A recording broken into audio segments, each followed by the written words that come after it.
Hello Mason Nation and viewers everywhere, welcome to a brand new season of Mason Sports Insider.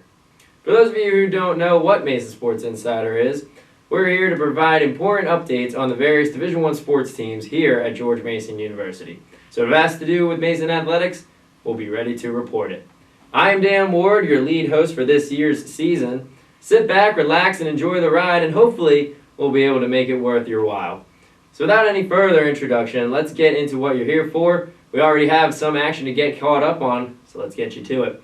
We'll begin with the women's soccer team, who have played the most games so far. They played 4 games and have a record of 3-1 to show for it, including a 3-0 record at home. Their only loss came to number 4 Virginia. We'll get more into that in just a bit.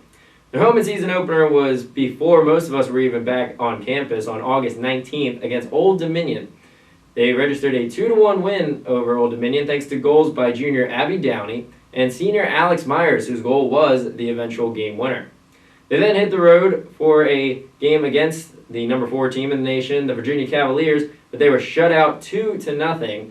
But again, nationally ranked team, not a bad loss. So they quickly returned home to start their longest homestand of the season, a 4-game homestand, in which they would open up against the American University Eagles. Trying to establish their home dominance, the Patriots would defeat the American University Eagles 2-1, but it didn't come so easily. They found themselves down in the second half after a penalty kick goal by the Eagles. But fortunately, they were able to rally back late in the second half, scoring 2 goals, the first coming off the foot of Sarah Hardison. Hardison takes a shot and scores! Mason! A few short minutes later, Abby Downey stole the ball for the Patriots around midfield and led the charge towards the game-winning goal by Nikki Hertigan. Box, shot, save made, score! Mason! It bounced around every which way, but finally finds the back of the net. That'd be all she wrote for the Patriots, so they defeated the Eagles, again, 2-1. Their next game was against the Towson Tigers, where it was, again, a similar story in which the Patriots didn't have much of an offense in the first half and waited till the second half to really turn it on. The first goal came from sophomore Becca Collison in her Patriot debut in the 54th minute. Big leg of Young, anything can happen. She sends it deep towards the top of the box. And it's a pass chance for the Patriots here. Shots taken and score! Then just a little bit later, the second goal would come from the Patriots' Nikki Hertigan, her second of the season. Going up forward, so does Hardison. Neither get it. Elbeck keeps it alive. Chance for Littell inside the box. Ball's rolling around, and the Patriots score! Thanks to that goal, Hertigan now leads the team in goals, but the Patriots cushion their lead with a third goal late in the second half, thanks to Nia Elbeck, who had a very impressive series of events seen here. The Patriots go back on offense. Just sent in towards the corner by Collison. Foot chase for it between Hamilton and Hubbard. Hubbard knocks it over to Elbeck. She didn't even see Elbeck. Elbeck turns, takes a shot, and scores! Now that is the type of offense that Mason has been up to. The team will finish its 4-game homestand this week, trying to remain undefeated at home this season. So now let's move on to the women's volleyball team. The women's volleyball team has played 3 games in which they hosted the DC Challenge with teams of Georgetown, American, and Howard University. They opened up the tournament with a loss to Howard University, 3-0. Then they came to the RAC, home of the Patriots volleyball teams. But unfortunately for the tournament, they did fall to 4th place, losing all 3 games. The record, however, is not an accurate depiction of how well this team has played thus far. Against the American University Eagles, they did force 5 sets and took 2 of the sets into extra points. But the Patriots struggled to close out the Eagles on multiple occasions, allowing American to come back and eventually win the match. Later that day, they took on the Georgetown Hoyas, but it was more of the same, and combined that with inconsistent play and some tired bodies, caused the Patriots to fall to the Hoyas and eventually have their record fall to 0-3 on the season. However, there are a lot of bright spots for this team this year and for second-year head coach Jackie Simpson-Kerr.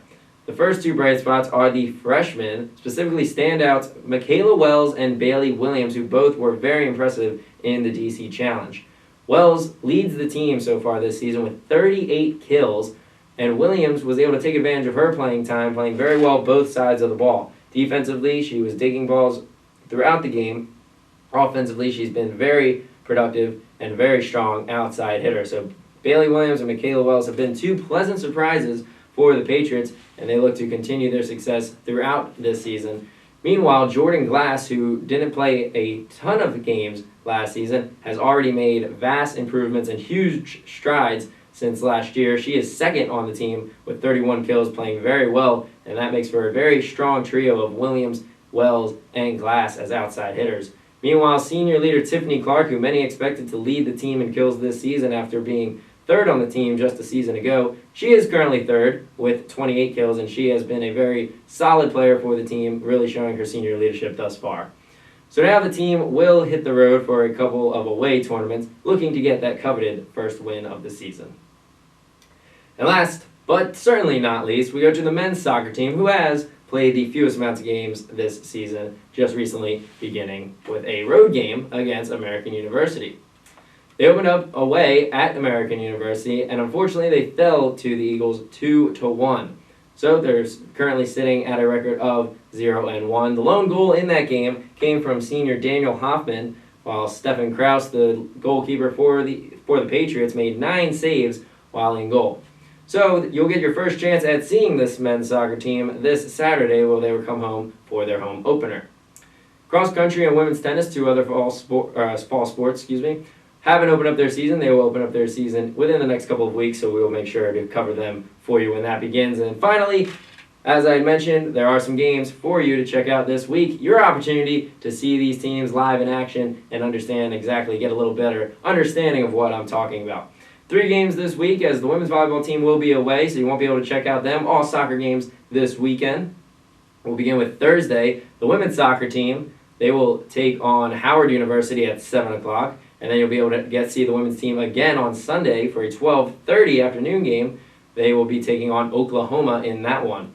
And then that first game against the men's soccer team, once again, Saturday, 7 o'clock, they will take on the Longwood Lancers, Longwood University, for the home opener of the men's soccer team. Remember, all games are free for Mason students with your Mason ID, so come on out and support your teams. Should be an exciting season, a lot of bright sides, a lot of upside for both of these soccer teams. So that'll do it, really, for this opening episode of Mason Sports Insider. It's a little bit of a shorter episode this week. There was some action to be caught up on, but not a ton, so we just want to make sure we got the ball rolling and that you were updated with all the games that have started so far. So be sure to subscribe to Mason Sports Insider channel for more Mason Sports Insider episodes and more Mason Cable Network shows. Click the like button if you liked it. And hey, if you didn't like this episode, make sure you tell us why. Leave a comment in the comment sections below. You can also reach out to me on Twitter. You see my Twitter handle right there, at Dan_Ward_11. Follow me. We can talk about the show. We can talk about Mason Athletics. We can talk about sports. And I'll provide some more Mason Athletics information and updates on that Twitter account. So once again, that'll do it. Until next time, I am Dan Ward saying so long. I'll catch you all on the next one.